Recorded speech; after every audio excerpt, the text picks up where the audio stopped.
simple. Yeah. Yeah, but now it's used in everyday terminology to describe, well, heck, half the vehicles in Southern California, it seems like, on the freeway. I'm looking at off-road trucks everywhere. You see it right on the bed of the truck, and I wish I would have thought far enough ahead that this was going to be big enough that I would have gotten a copyright or something on that name. But that's whatever. Yeah, how anyway, that works. That's how the word began. There you go. That's pretty incredible. So Mike, what happened when the race? You mentioned the politics and SCORE took over. What happened with your father at that time, and what did he go do after he was done with this race in Mexico? Well, I think I know it was a lot of work, and it was a full-time job for him. He ran a full-time office. He sold his flower shops. He just was in Mexico one time and had a problem with the mayor of Ensenada, or the one of the Baja officials, over maybe some money parts of it. I'm not sure exactly. Mm-hmm. But anyway, he didn't get a permit for the next year, and another company was started that didn't do the race properly, and then Mickey Thompson came and took it over, and that's where Sal Fish was involved. Sure.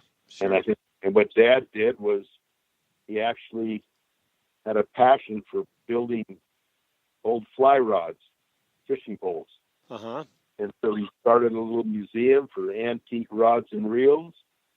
He went and hid in his museum and started building stuff, and it became one of the biggest museums in the country for antique rods and reels. And that's what he did until he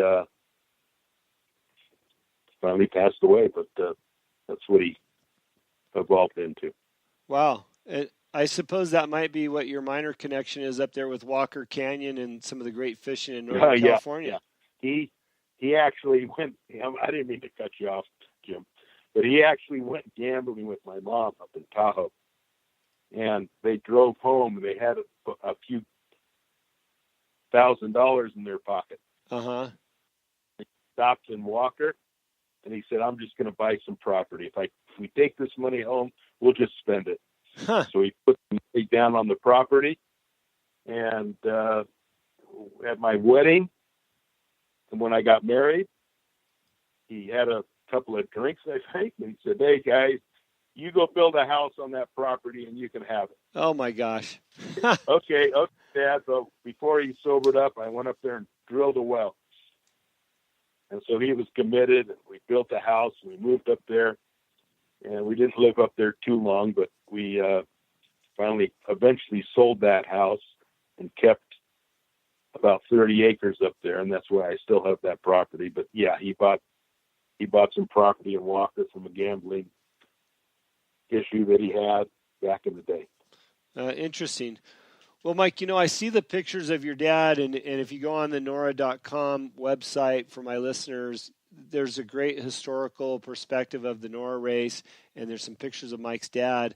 And he just looks like such a happy person, an interesting person, and, pictures speak 1,000 words. And I just had to learn a little bit more about your dad because I've gotten to know you so well over the years. I've never really asked much about your dad, and I really appreciate you sharing that. Let's talk a little bit about where NORRA is at today. As you said, you're putting this race back on. You've got some great numbers already for this year and entries. How's, this thing, as you mentioned, you started this or restarted it to have some fun and get some people back out there, but this has turned into a big business now. You got a lot of racers and a lot on your plate. I just, I hope the fun doesn't go away. Sometimes when the business part steps in, the fun kind of goes away for me. Okay. Yeah. And I got to tell you, it has, but I still focus on the fun. I try and put some people around me to take care of the business part and the registration part. And it's a lot of work, but we keep it going. And the whole key is the fun. And I got to tell you, I learned that from a friend of mine named Eddie Mulder. He was a famous flat track racer, and he moved in next door, and he saw that I had a little passion for Triumph motorcycles. So he said, Mike, come on, let's go do Pikes Peak together. I said, Eddie, that's a big time race. I can't do that. Come on, I'll teach you. Come on. Okay, well, he helped me get my bike ready, and we went up there. We flew up there and sent the bikes up there in a van. It felt so professional over my head that it was a little scary, and I was a little tense up on the hill. Uh-huh. He got down on one knee, and he wrote in the ground. He picked up a stick, and he wrote, fun. He goes, Mike, this is fun. Relax. I went, okay. And I'll never forget when he did that. It was all about the fun.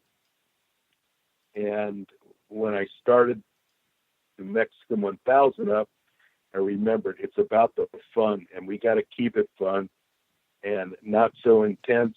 And it's a fun sport. I mean, you get a Land Cruiser and you put a V8 in it, and now you've got a little hot rod. And believe me, it's fun when you step on the gas and spin it around and start sliding in the dirt. And come on, it's a rush. It's fun. Okay. And that's really the crux of the off-roading is it's got to stay fun and be fun. Well, I've heard you. By the way, just to stop you again, about a year and a half ago, that exact Land Cruiser that we're talking about, sat in my backyard and my sister's backyard for 50 years. Okay. Uh-huh. And it was a mess. It was full of rats and just completely junk. And I towed it over to a friend of mine's garage named Dave Philhauer.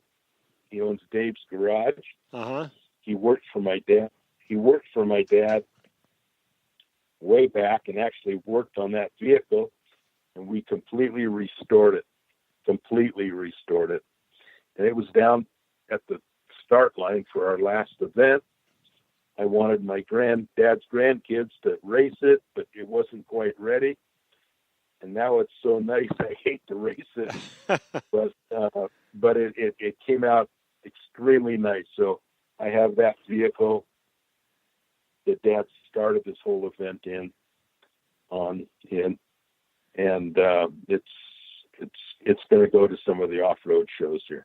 Well, I certainly hope I can see it, whether you race it or not, at the NORRA race, because that's pretty inspirational.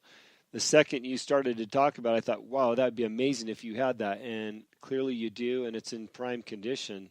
So hopefully I'll get a chance to see that. I know. Oh, it's way beyond prime condition.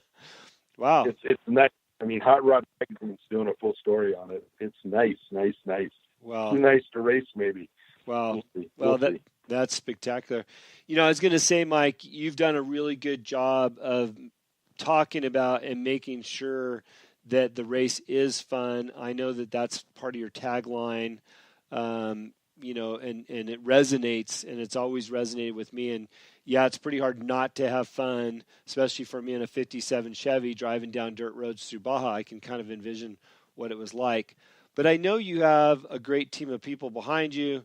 You have Jennifer Coleman and Eliseo and a lot of other people, too many to list, that are doing an incredible job year after year. And I know that they help allow all of us to have fun down there. So thanks to them and their efforts to make sure that the races go off without a hitch. And I know that without them, it'd be very hard for you.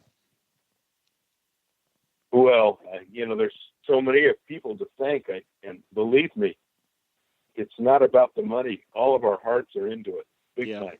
Yeah. And even our sponsors, I mean, they're helping. Everybody's stepped up to help the sport, and it's about keeping the fun in it and keeping the original thought of why we're doing this.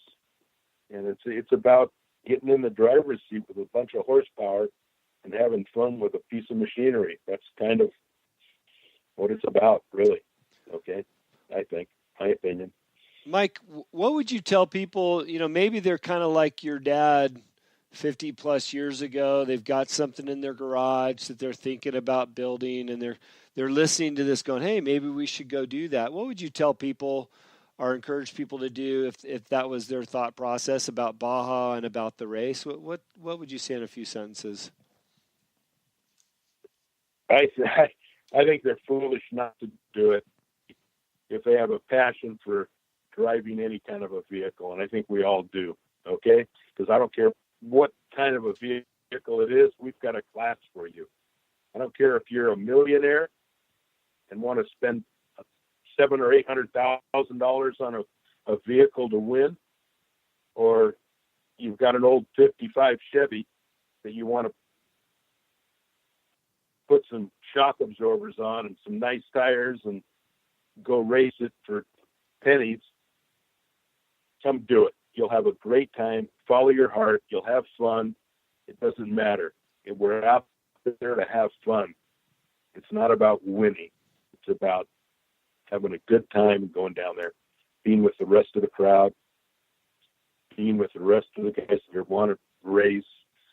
It's amazing when I'm down there and you meet people that are in business suits their whole life, and now you see them in dirty Levi's and a dirty old jacket, and they're in the dirt having fun, and it's like when we were kids playing in the mud.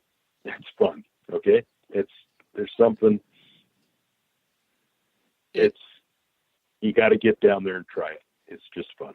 And Mike, you mentioned, whether you're a millionaire or you're a garage guy, you've got a number of millionaires that go down there and race for that exact reason. They know that they're going to come down and have some fun with your organization. They can bring their equipment. And I know a couple guys that spend anywhere between $500,000 and $700,000 to go race your race and do it that way. They fly their jets down, their helicopters and their yachts. But there's also those guys that are building something in their garage. Well, hell, you got that couple I think they're out of Canada, that drive down in their off-road Jeep. They drive that thing all the way to Mexico, they race it, and then they turn around and drive all the way back home, and they're on a shoestring budget. So you got everything from the top to the bottom and in between, having a good time. It doesn't matter. It's like the kids. I never thought of it this way until just now. It's like when we were kids and we all went and played in the mud. Okay? It's a lot of fun. Yeah, you're right. What about Baja specifically? We get a lot of people going, "Oh, is it safe down there? Should I go? Is this the right year to go?" Any over thoughts? I mean, obviously you put on a big event down there. Anything to tell those people that are hesitant because they're worried about Mexico? I'm on a different level than most people. I think